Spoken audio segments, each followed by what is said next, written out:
আমি শ্রাবণী, আপনারা দেখছেন শ্রাবণীর রান্নাঘর। আজকে আমাদের রেসিপি পাস্তা। পাস্তা এইভাবে করলে ছোট থেকে বড় প্রত্যেকেরই খুব পছন্দ হবে। এই পাস্তার রেসিপি আপনারা ঘরে থাকা উপকরণ দিয়েই বানিয়ে ফেলতে পারবেন। তাহলে চলুন ভিডিওটি শুরু করা যাক। প্রথমেই একটি পাত্রে বেশ কিছুটা জল নিয়ে নেব। এবার এই জলে অ্যাড করব 1 চামচ লবণ ও 1 চামচ তেল এবং জল হালকা গরম হয়ে গেলে 200 গ্রাম পাস্তা এখানে দিয়ে দিচ্ছি। লবণ দিয়ে পাস্তা বয়েল করলে পাস্তা খেতে বেশি টেস্টি লাগে। আর দেখতেই পারলেন প্রথমে 1 চামচ তেল অ্যাড করেছিলাম। এই তেল দেওয়ার কারণে পাস্তাগুলো খুব ঝরঝরে হবে। বয়েল হওয়ার সময় বা পরে একটার গায়ে আরেকটা লেগে যাবে না।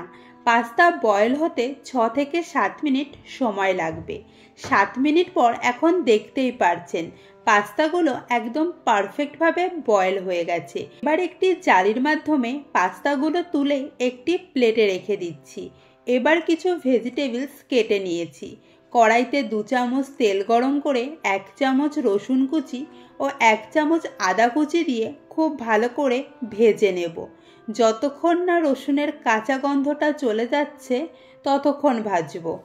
যখন দেখবেন আদা ও রসুন হালকা লাল লাল হয়ে এসেছে তখন এখানে দিয়ে দিচ্ছি গাজর, কাঁচা লঙ্কা ও পেঁয়াজ।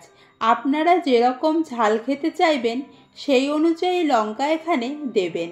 এবার সব কিছু একসাথে ভালো করে মিশিয়ে 2 মিনিট মতো ভাজবো। যখন দেখবেন পেঁয়াজ ও গাজর হালকা সফট হয়ে এসেছে তখন এখানে দিয়ে দিচ্ছি 3 রকমের ক্যাপসিকাম। আপনাদের কাছে 3 রকম ক্যাপসিকাম না থাকলে যে কোনো একটি এখানে ব্যবহার করতে পারেন। এটি ভাজতে বেশি সময় লাগবে না, 1 মিনিট মতো ভাজবো।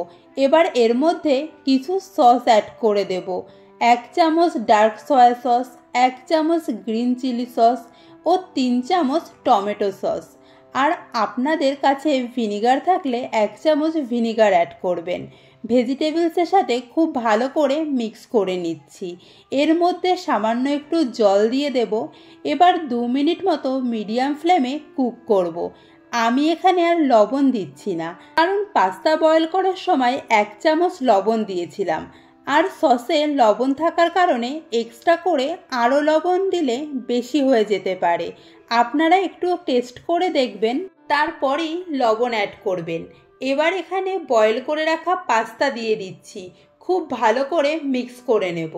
আপনারা দেখতেই পারছেন তেল দেওয়ার কারণে পাস্তাগুলো কত সুন্দর ঝরঝরে হয়েছে। পাস্তা মিক্স করা হয়ে গেছে। এবার ওপর থেকে ধনেপাতা ছড়িয়ে দিচ্ছি।